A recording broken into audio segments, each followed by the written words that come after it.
GT Countdown. Top 10 Bloodiest Games. Where would we be without blood? Whether mowing down mindless drones or tearing open the best online players, it's the unwavering sign that whatever you're doing is working. Unless, of course, it's your own.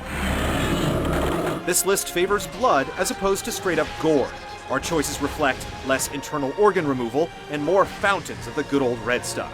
Games and blood haven't always been buddies, so these relatively recent titles helped us virtually explore our insides in each refreshingly new way.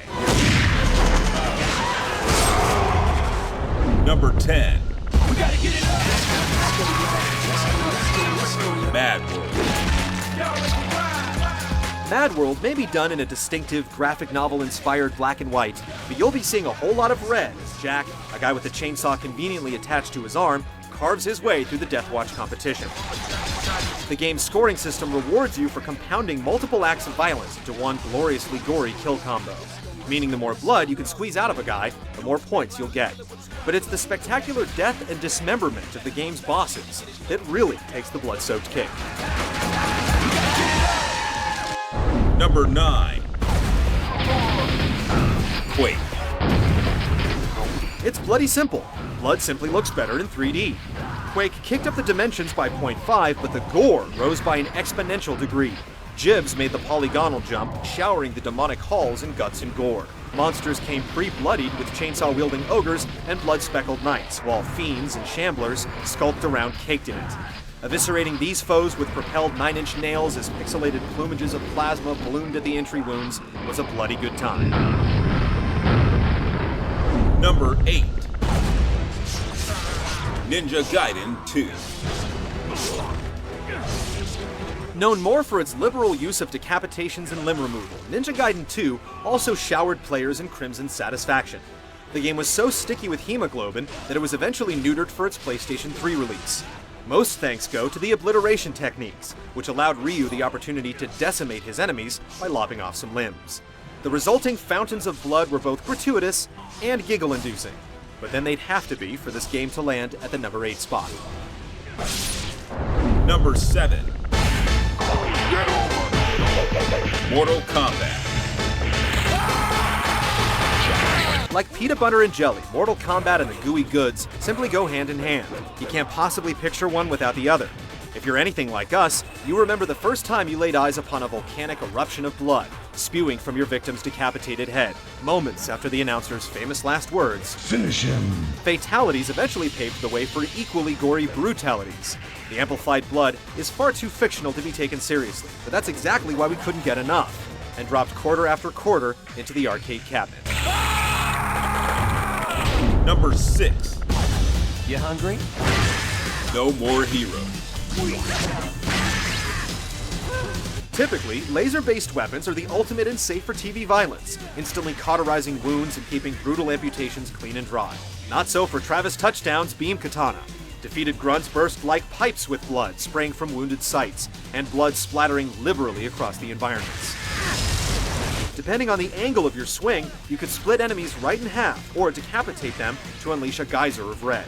Was Travis's beam katana better than a lightsaber? We think so. Number 5. Gears of War.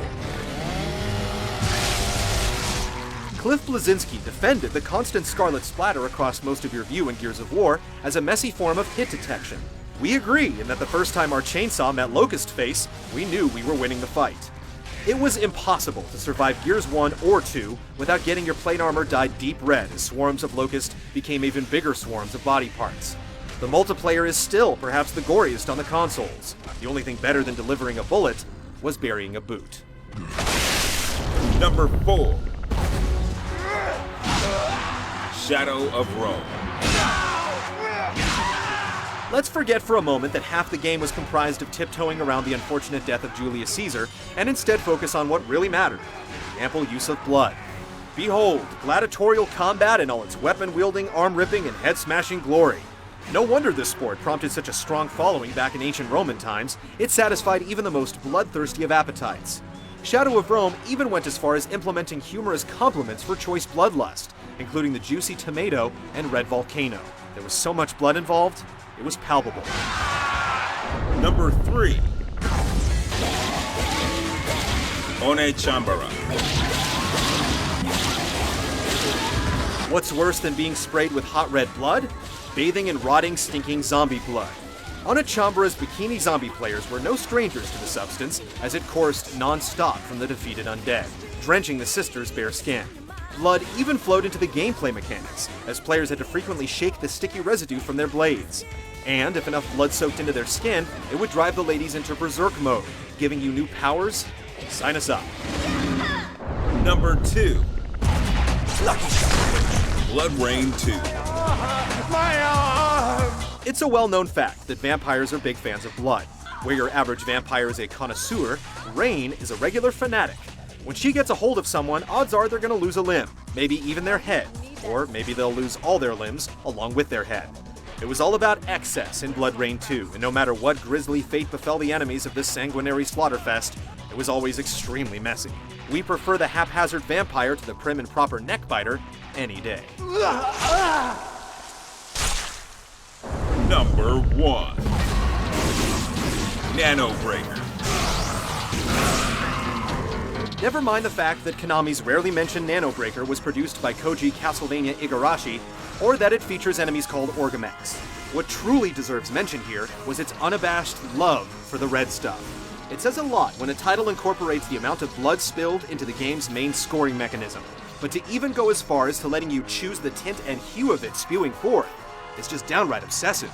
Sure, the game may have, well, sucked, and hope for a sequel seems slim to none, but in terms of laying it on thick, Nano Breaker's outlandish taste for bloodshed makes all other games on this countdown look like mere drops in a red sea.